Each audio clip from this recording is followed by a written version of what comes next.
बच्चों, आज हम करेंगे worksheet number 12 subtraction of two numbers. दो पूर्णांकों का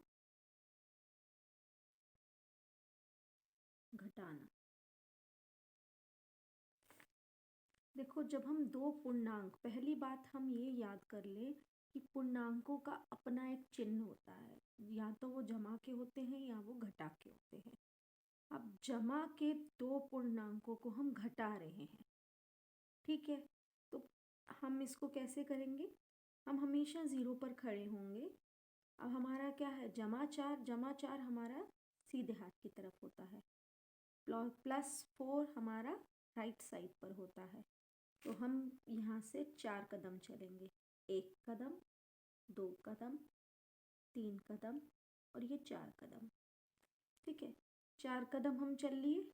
अब +5 है लेकिन घटाना है ये, तो हम उल्टा चलेंगे 5 कदम, 1 कदम, 2 कदम, 3 कदम, 4 कदम और 5 कदम। तो हम कहाँ पहुँच चुके हैं? घटा 1 पर पहुँच चुके हैं। घटा 1 पर पहुँच चुके हैं तो इसका उत्तर क्या है? घटा 1। समझ आई बच्चों? ठीक है। अब हम दूसरा प्रश्न इसी तरीके से करके देखते हैं। पहला है हमारे पास जमा 5 है, तो हम यहाँ पर खड़े हैं, ज़ीरो पर खड़े हैं। पहले नंबर लाइन बना लीजिए। नंबर लाइन बना ली, ज़ीरो पर खड़े हैं हम। 1 कदम, 2 कदम, 3 कदम, 4 कदम, 5 कदम। तो हम यहाँ पहुँच गए। ज़ीरो से हम कहाँ पहुँच गए हैं? 5 पर। अब हमारे को घटाना है, वो भी जमा 4। तो हम यहीं से वापस चलेंगे। 1 कदम, 2 कदम, 3 कदम, 4 कदम। तो हम कहाँ पहुँच गए? जमा 1 पर। कहाँ पहुँच चुके हैं हम? यहाँ से यहाँ पर आए तो हम कहाँ पहुँच चुके हैं? जमा 1 पर। तो इसका उत्तर है जमा 1। समझ आई बच्चों? अब हम कर लेते हैं घटा 5 घटा 4। देखिए, ये बनाया हमने नंबर लाइन 0, 1, 2, 3, घटा 1, घटा 2, घटा 3। आपको इसको है ना स्केल से बनाना है, फुट्टे से बनाना है, ठीक है। अब हमारे पास ये है -4, ये है -5। अब हम कहाँ हैं? घटा 5 पर आना है हमारे को। हम कहाँ सबसे पहले खड़े होते हैं? ज़ीरो पर। मुझे कहाँ जाना है? घटा 5 पर। तो 1 कदम, 2 कदम, 3 कदम, 4 कदम, 5 कदम। तो ये हो गया घटा 5। अब घटा 5 में से घटाना है घटा 4। तो घटा 4 घटाना है तो 1 कदम, 2 कदम, 3 कदम, 4 कदम। ये हमारा क्या आ गया? हम कहाँ पहुँच गए हैं अब? घटा 1 पर। तो हमारा इसका उत्तर क्या है? घटा 1। समझ आ रही है आपको? अब बेटा देखो, जब आप बड़ी क्लासेस में चले जाओगे ना तो आप बार बार नंबर रेखा नहीं बना सकते। तो ये बिना नंबर रेखा बनाए कैसे किए जाते हैं प्रश्न, तो हम वो आज ध्यान से समझ लेते हैं। हम सबसे पहले हमें ये सीखना है कि जो जमा का चिन्ह अकेला खड़ा है, अकेला है, उसको लिखें या ना लिखें एक बराबर होता है। तो हमने यहाँ पर सिर्फ 8 लिख दिया। फिर ये दो चिन्ह ऐसे हैं जो एक साथ आ रहे हैं, दो चिन्ह ऐसे हैं जो एक साथ आ रहे हैं, इनके बीच में कोई नंबर नहीं है। ये भी दो चिन्ह हैं बट इनके बीच में 8 है, पर इन दो चिन्हों के बीच में कोई नंबर नहीं है। तो दो चिन्हों को पहले एक चिन्ह बनाना है।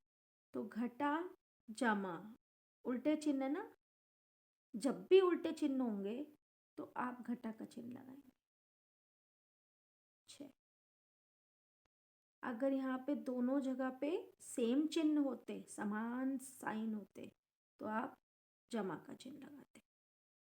अब यहाँ पे दोनों उल्टे साइन हैं तो घटा का चिन्ह। अब 8 में से 6 गया 2। हमेशा माइनस करेंगे अगर साइन अलग अलग है। 8 का चिन्ह है जमा और 6 का चिन्ह है घटा, तो साइन माइनस हो जाएगा। 8 में से 6 गया 2 और बड़ी रकम का साइन आता है। बड़ी कौन सी रकम है? 8। और 8 का चिन्ह क्या है? जमा का। तो जमा 2 आएगा। लिखो जमा या ना लिखो, बात एक ही है। ठीक है, अब हम यहाँ पे आ जाते हैं। ऐसे ही हम कुछ क्वेश्चंस करके देखते हैं। जमा 3, जमा 3 को 3 लिखो।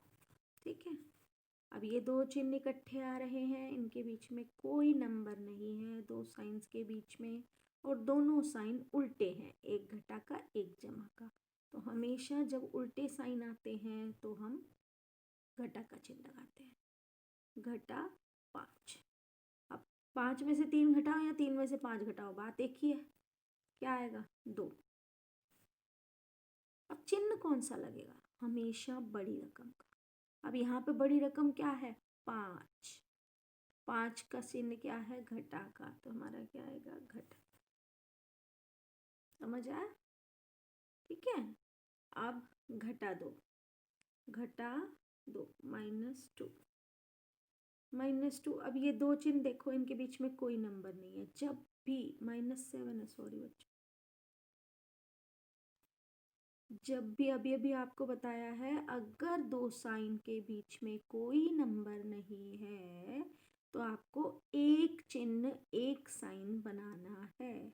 तो अब ये दो साइन सेम सेम है ना, तो प्लस हो जाएगा। जब सेम साइंस होंगे तो प्लस, जब उल्टे साइन होंगे तो माइनस। ये हो गया +5। अब देखो ये 5 है प्लस का और ये है घटा का, तो घटा होगा। उल्टे चिन्ह ना, तो घटा होगा। 7 में से 5 गया 2। अब बड़ी रकम कौन सी है? 7, तो घटा 2। अब अगले प्रश्न पे आ जाइए। -3, ये है घटा 3, ये है घटा, ये है घटा। दो घटा घटा के साइन है, सेम साइन है, तो सेम साइन होते हैं तो क्या होता है? चिन्ह जमा का बन जाता है। अब घटा जमा घटा, माइनस प्लस माइनस, तो माइनस करो। 10 में से 3 गया 7। बड़ी रकम कौन सी है बच्चों? 10। 10 का चिन्ह क्या है? जमा का, तो ये जमा 7 है। अगला प्रश्न, घटा 3 आ गया, घटा 3। और ये देखो दो अलग अलग चिन्ह है ना, अलग अलग चिन्ह है, अलग अलग चिन्ह होंगे तो घटा बन जाएगा। घटा 6। अब इनको घटाना नहीं है, दोनों ही घटा के हैं, तो दोनों ही जब घटा के होंगे तो जमा होगा। घटा घटा जमा, माइनस माइनस प्लस 9, और हमेशा बड़ी रकम का चिन्ह माइनस। ठीक है, ये है घटा 7, घटा जमा 4। ठीक है, तो घटा 7 तो अकेला घटा डला हुआ है यहाँ पे। यहाँ पे दो चिन्ह इकट्ठे डले हुए हैं, पहले इन दो चिन्हों को बनाएंगे एक चिन्ह। एक चिन्ह बन गया हमारा घटा जमा घटा। दो जब भी एक साथ चिन्ह आते हैं, एक साथ साइन आते हैं, तो उन्हें एक साइन बनाना होता है। तो हमारे दो साइन एक साथ आ रहे हैं और अगर वो उल्टे हैं, एक दूसरे के उल्टे हैं, तो घटा बनता है, और अगर एक दूसरे के एक जैसे हैं तो जमा बनता है। घटा घटा जमा, 7 और 4 क्या बन गया? 11। घटा घटा क्या हो गया? जमा, तो क्या बन गया? 11। और बड़ी रकम कौन सी है? 7 या 4? 7। और 7 का चिन्ह क्या है? घटा का, तो घटा 11। अब ये क्या हुआ? जमा 9। फिर से, अब फिर से चिन्ह बदलेंगे। घटा घटा, दो जिस समान साइन होते हैं तो प्लस का साइन बनता है, जमा का साइन बनता है। 9 जमा 5 14, दोनों ही प्लस के हैं।